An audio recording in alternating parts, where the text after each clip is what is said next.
জুলাইয়ের প্রথম প্রহরে জাতীয় সঙ্গীত গেয়ে ও মোমবাতি জ্বালিয়ে ২৪-এর শহীদদের স্মরণ করেছে জাতীয়তাবাদী ছাত্রদল।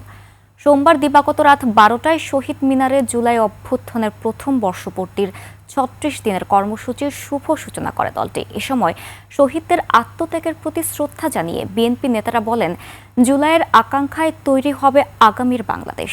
Sohel Samir report. Shea butter ও ভিটামিন ই সমৃদ্ধ লিলি হালাল বিউটি সোপ, তারুণ্যময় উজ্জ্বল ত্বকের জন্য। রাত বাড়ার সাথে সাথে ছাত্রদলের নেতাকর্মীতে পরিপূর্ণ হয়ে ওঠে শহীদ মিনার। ছেলেরা কালো পাঞ্জাবি আর মেয়েরা শাড়ি পরে দল বেঁধে আসে স্মৃতির মিনারে। নীরবে দাঁড়িয়ে ভাবগম্ভীর পরিবেশে জুলাই শহীদদের স্মরণ করেন তারা। রাত ১২টা বাজার সাথে সাথে শুরু হয় সমবেত কণ্ঠের জাতীয় সঙ্গীত।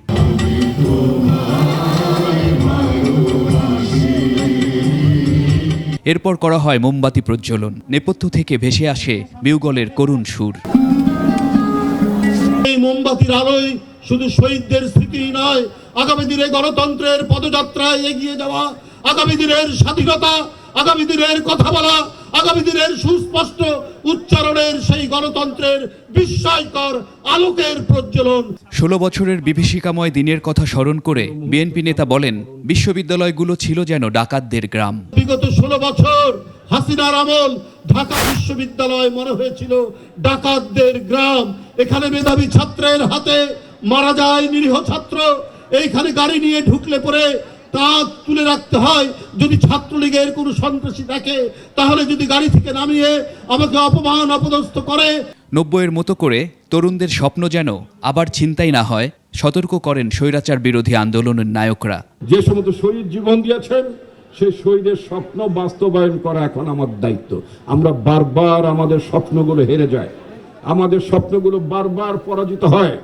এবার যেন আমাদের স্বপ্নগুলো পরাজিত না হয়। ইনশাল্লাহ কিছুদিনের মধ্যেই বিএনপির ভারপ্রাপ্ত চেয়ারম্যান দেশনায়ক তারেক রহমান বাংলাদেশে এসে আপনাদের সাথে থেকে নেতৃত্ব দেবেন এবং সেই নেতৃত্বে ইনশাল্লাহ বাংলাদেশে গণতন্ত্র ফিরে আসবে।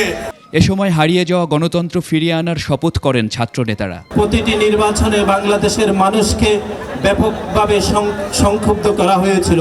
সকল ছাত্র দলের নেতা কর্মীরা সেই অকুতোভয় চিত্তে রাজপথ থেকেই বাংলাদেশের গণতন্ত্র পুনরুদ্ধার করবই ইনশাআল্লাহ।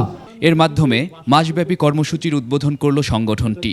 পরবর্তীতে ধারাবাহিকভাবে আলোচনা সভা, মানববন্ধন, প্রদর্শনী, রক্তদান কর্মসূচি এবং শহীদদের স্মরণে বিভিন্ন সাংস্কৃতিক অনুষ্ঠানের আয়োজন করবে ছাত্রদল।